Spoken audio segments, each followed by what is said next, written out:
Imaginez que vous pouvez inspirer, motiver votre équipe, non seulement par votre expertise, mais aussi par votre intelligence émotionnelle. Si je vous disais que cela est à votre portée. Mon nom est David, je suis coach en développement personnel et en leadership.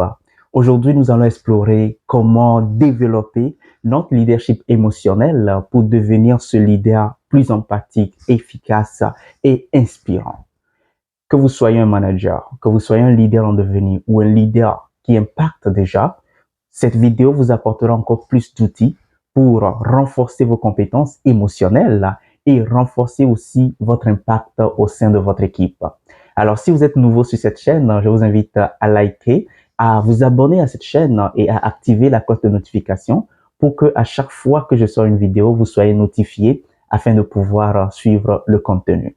Ça me ferait plaisir que vous puissiez partager aussi cette vidéo à tous les leaders afin que nous puissions tous ensemble nous développer et devenir la meilleure version de nous-mêmes. Alors, comme je le disais, aujourd'hui, nous allons parler de compétences émotionnelles. Est-ce qu'il vous est déjà arrivé de résoudre un problème entre deux personnes? En tant que leader, vous serez confronté à de telles situations. Et je peux imaginer que vous avez déjà résolu ou vous avez déjà aidé des personnes à résoudre leurs conflits entre eux en utilisant des techniques, mais vous ne pouvez pas donner le nom exact de la technique que vous avez utilisée pour résoudre les conflits.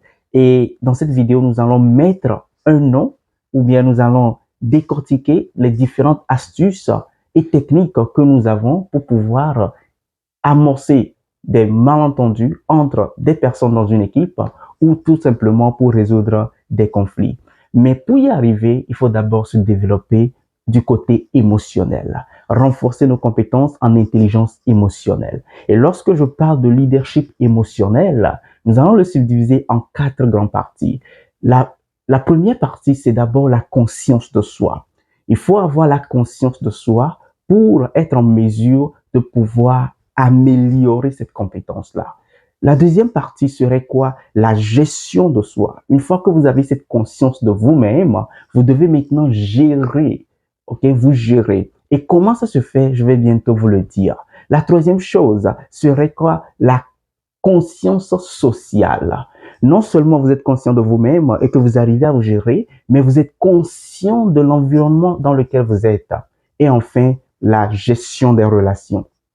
La gestion des relations vous permet maintenant de gérer les relations, de gérer les personnes autour de vous et toutes ces compétences vous permettront de bâtir une confiance en vous-même et de bâtir vos compétences en leadership émotionnel. Lorsque je parle de la conscience de soi, qu'est-ce que cela veut dire? La conscience de soi, d'abord, c'est une compétence clé et qui est au cœur de tout, en fait. Ça commence d'abord par comprendre vos propres forces et faiblesses.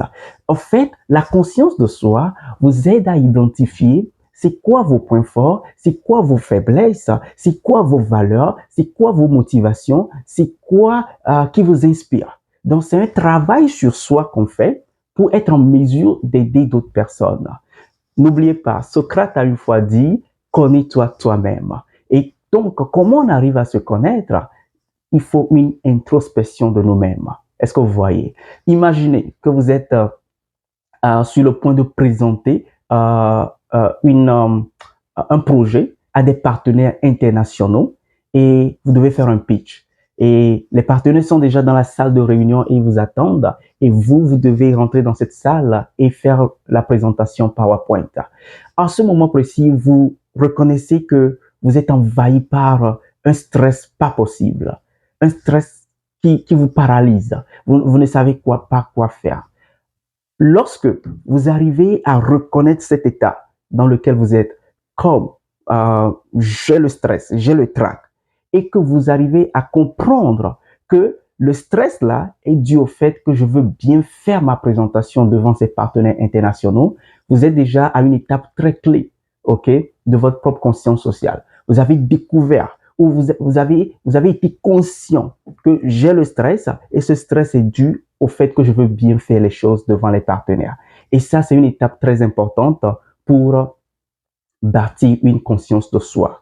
Alors, comment aussi on peut arriver à bâtir cette conscience de soi? D'abord, en notant dans un carnet ou dans un journal les éléments déclencheurs. Vous voyez, qu'est-ce qui déclenche vos émotions? Qui est-ce qui déclenche vos émotions? Une fois, j'étais en coaching avec quelqu'un et dans nos discussions, il est sorti que lorsqu'il y a des présentations comme ça ou des discussions à faire avec le boss, il est parfois les mots ne sortent pas de sa bouche, de sorte qu'il perd le fil de la discussion. Et donc, après analyse, après discussion, après une séance, on est arrivé à trouver des solutions pour pouvoir l'aider à se développer et à aussi gérer son stress en face de son patron. Donc, d'abord, il faut prendre conscience et identifier nos déclencheurs. Et puis, il faut passer du temps à réfléchir sur c'est quoi ma réaction une fois que je suis dans cet état émotionnel, là, comment je réagis et vous le notez. Ça va vous aider maintenant à trouver des astuces et des techniques pour pouvoir vous développer davantage. Le deuxième point que je voudrais aborder dans le leadership émotionnel, que je dis, c'est la conscience ou bien la gestion de soi. Après avoir eu cette conscience de soi, maintenant il faut gérer, il faut se gérer. Et donc, c'est cette gestion de soi, c'est la capacité que nous avons à contrôler nos émotions et à contrôler nos impulsions, surtout dans des situations stressantes. Vous savez, il peut arriver à un moment donné que vous avez reçu une mauvaise nouvelle et que vous êtes dans votre bureau et on vous appelle et on vous annonce une mauvaise nouvelle.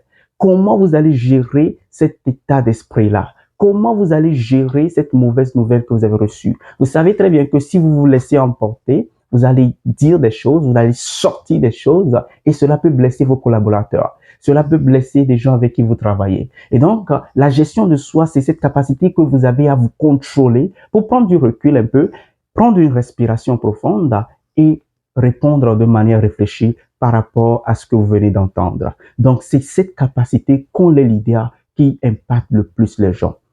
Ceux qui sont capables de gérer leurs propres émotions arrivent plus facilement à dealer ou à interagir avec leurs collaborateurs. Parce qu'ils prennent du recul et ne déversent pas automatiquement leur colère, ne déversent pas automatiquement leurs sensations sur les autres, autrement dit.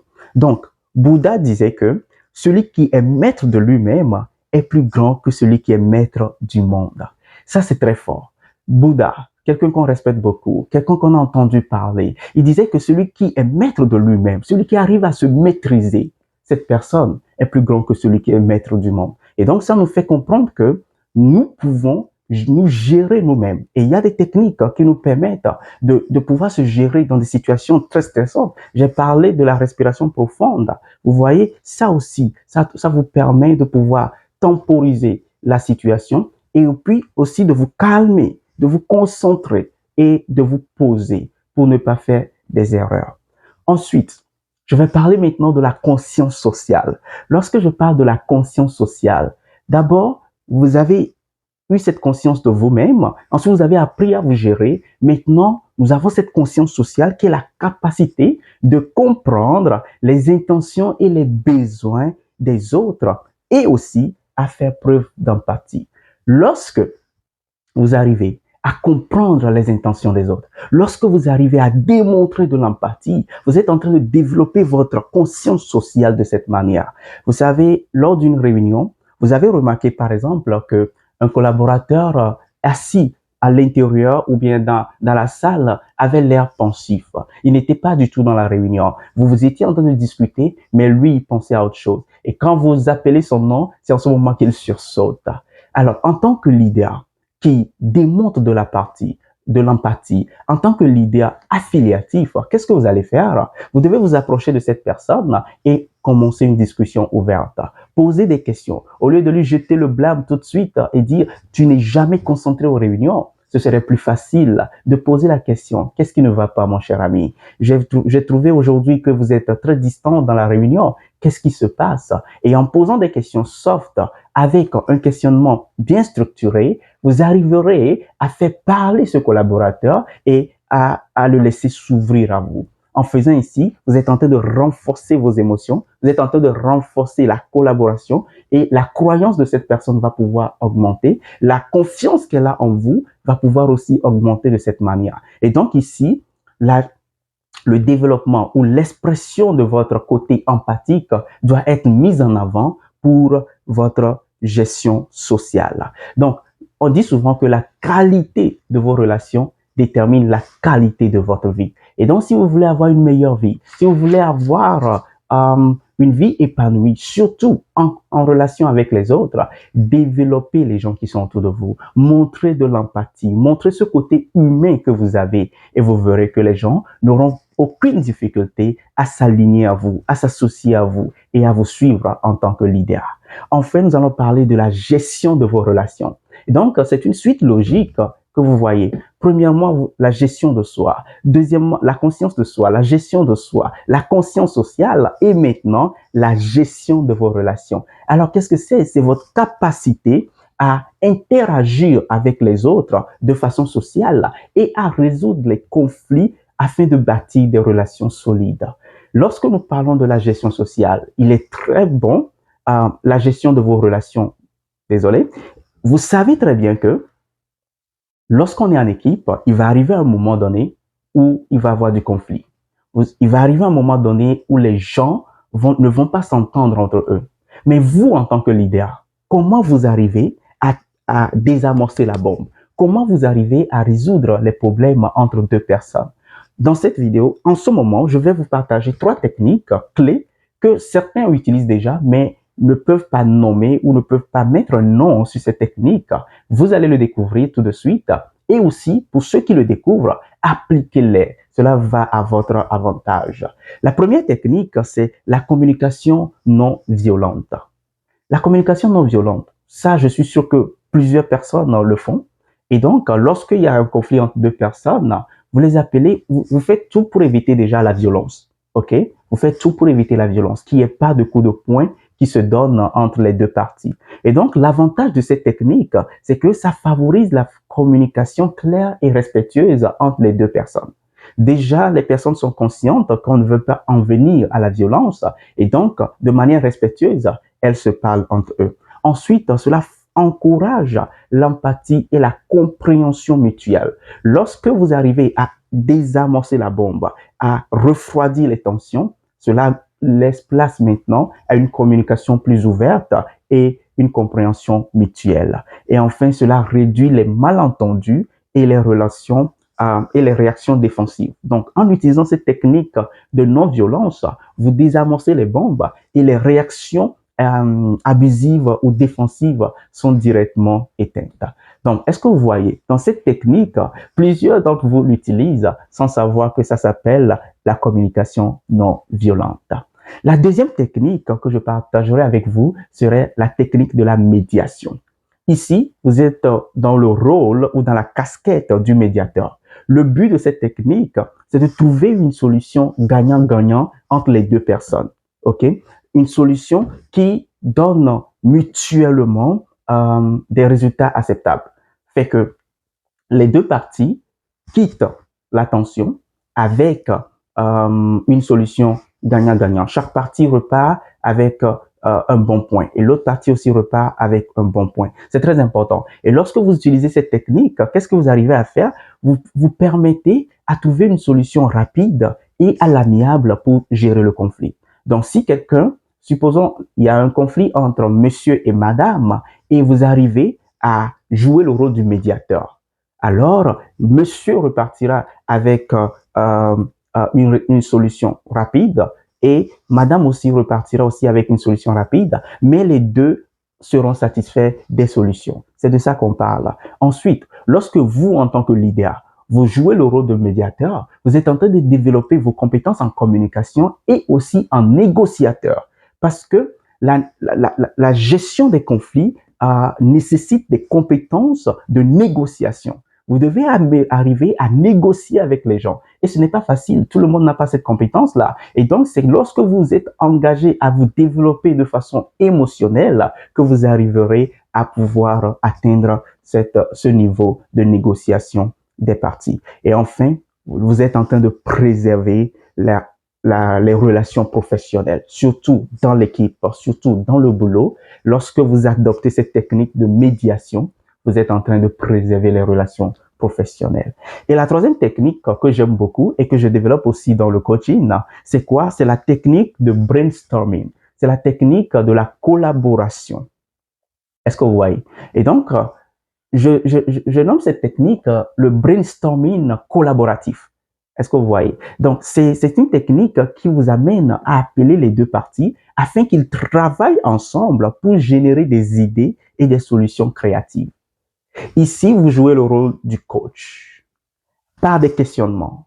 Vous jouez le rôle du superviseur avec des pistes de solutions. Vous jouez le rôle de la personne externe et vous laissez les deux parties discuter, sortir des idées créatives pour trouver solution à leurs problèmes. Je suis sûr que vous avez déjà une fois fait ça. Et où deux jeunes ou deux enfants sont en train de se quereller et vous les appelez et vous leur posez des questions pour que eux-mêmes ils puissent trouver solution à leurs différends. Donc ça là, en le faisant, quels sont les avantages? D'abord, ça favorise la créativité et l'innovation. Et dans votre équipe, c'est ce que vous voulez. Parce que de cette tension-là peut naître des idées, de l'innovation, quelque chose auquel on n'avait pas pensé. Est-ce que vous voyez? Afin d'amener une bonne atmosphère ou un bon environnement de travail. Donc, en sortant des idées, en laissant vos collaborateurs s'exprimer pour trouver des solutions, vous êtes en train de susciter leur côté innovatif, leur côté créatif. Ensuite, vous êtes en train d'encourager leur collaboration et l'engagement des deux parties. Donc, c'est très important. Lorsque vous êtes à ce niveau-là, vous encouragez leur implication, vous encouragez leur communication ouverte. Et enfin, vous êtes en train de créer des solutions diversifiées et aussi efficaces. Donc, lorsque ces deux personnes ou ces deux parties rentrent dans un brainstorming et réfléchissent sur comment désamorcer la tension, désamorcer la bombe, résoudre le conflit, là, vous avez favorisé comment des solutions très efficaces. Et je suis sûr que les solutions qui sortent de ce brainstorming seront très efficaces parce que chacun sait que mon idée a contribué à trouver la solution. Donc, nous sommes en train de parler du leadership émotionnel et c'est une compétence très primordiale que nous devons développer en tant que leader. Et si vous voulez encore une fois renforcer vos compétences, n'hésitez pas à nous suivre, n'hésitez pas à vous abonner à nos différentes chaînes pour pouvoir améliorer vos compétences en développement personnel, en leadership, en intelligence émotionnelle, parce que ici sur cette plateforme, vous ne repartirez que étant rempli et valorisé. Alors, je suis très content que vous ayez pu suivre cette vidéo jusqu'à la fin. Et si vous avez des questions, n'hésitez pas à les déposer en commentaire et ça va me faire un plaisir de pouvoir vous répondre. Encore une fois, abonnez-vous, partagez la vidéo, ça va aider certaines personnes sûrement. Je vous dis à très bientôt pour une prochaine vidéo.